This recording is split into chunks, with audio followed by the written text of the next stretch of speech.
Everyone, তোমরা সব কেমন আছো? আশা করছি ভালো আছো। আর আমিও তোমাদের আশীর্বাদে আমিও সুস্থ আছি। তোমাদের সঙ্গে খুব ইম্পর্টেন্ট একটা জিনিস শেয়ার করব।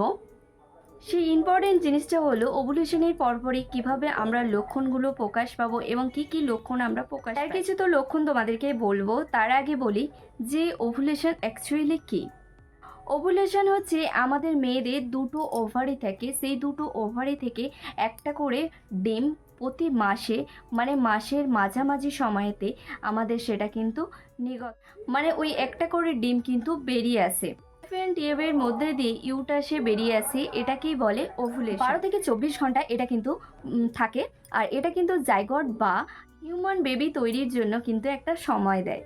24 ঘন্টার মধ্যে যদি একটা সুস্থ সবল স্পাম যদি পেয়ে যায় ওই এগটা, তাহলে কিন্তু সেখান থেকেই সৃষ্টি হয় একটা বাচ্চা। যারা অনেক চেষ্টা করে বেবি প্ল্যানিং করছো এবং সেই বেবি হচ্ছে না, তাদেরকে বলবো ওই আমাদের যে পিরিয়ডের সার্কেলটা আছে, প্রথম যে মাসিক আমাদের হয় ওই মাসিকের ফার্স্ট দিন এবং হচ্ছে যে নেক্সট মান্থে যে মাসিকের ডেট আছে ওই ডেটের মাঝামাঝি যে ডেটটা থাকবে ওই ডেটটাকে তোমরা হিসেব করে নাও যে মাঝামাঝি ডেটটা কোন ডেটে আসছে, ওই ডেটটাই তোমরা কিন্তু মিলন করো। আর এতে কিন্তু অবশ্যই তোমাদের কিন্তু চান্সটা বেশি থাকে বেবি হওয়ার। যে ওভারি থেকে আমাদের ইউটারাসের দিকে বের হয়ে আসে, মানে যে ওভারি থেকে বেরোয় সেইখানটা কিন্তু আমাদের একটু পেন হয়, মানে হালকা ব্যথা করে। সেটা যদি একটু নোটিস করো তাহলে কিন্তু তোমরা অবশ্যই বুঝতে পারবে। আর যারা অনেক দিন থেকে ট্রাই করছো তারা কিন্তু এগুলো অনায়াসে ফিল করতে পারবে যদি একটুখানি নোটিস গেল। First symptom. এবার সেকেন্ড সিমটমটা যেটা বলবো সেটা হচ্ছে যে হালকা কিন্তু মাথা ব্যথা হয়।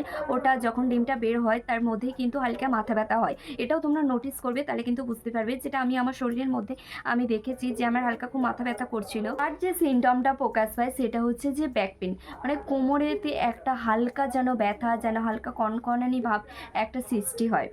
এটাও কিন্তু তোমাদের মধ্যে শরীরে কিন্তু দেখতে পাবে। ওভুলেশনটা যখনই হবে তার পরপরই তোমরা কিন্তু এই জিনিসগুলো লক্ষ্য করতে পারবে।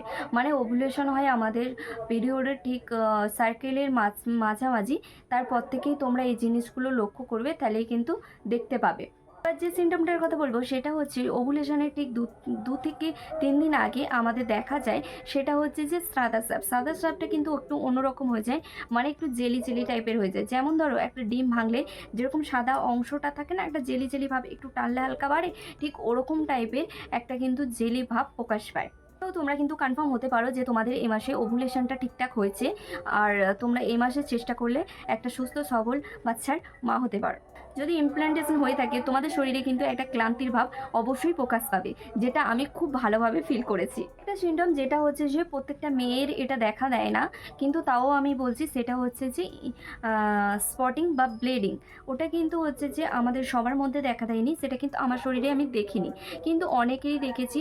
ওটা মানে রোপিত হওয়ার পর ওটা কিন্তু একটা স্পটিং দেখা দেয়, সেটা কিন্তু 2 থেকে 3 ফোঁটাই হবে, মানে এর থেকে বেশি হবে না। কটা সিমটম তোমাদেরকে বললাম, এগুলো কিন্তু ওভুলেশন থেকে একদম ওভুলেশনের পরপরই লক্ষণ। এগুলো কিন্তু তোমরা যদি নোটিশ করো অবশ্যই তোমরা কিন্তু তোমাদের শরীরেও এগুলো ফিল করতে পারবে। এরপরেও যদি তোমাদের মনে কোনো কনফিউজ থাকে তোমরা অবশ্যই আমাকে কিন্তু কমেন্টে জানাতে পারো।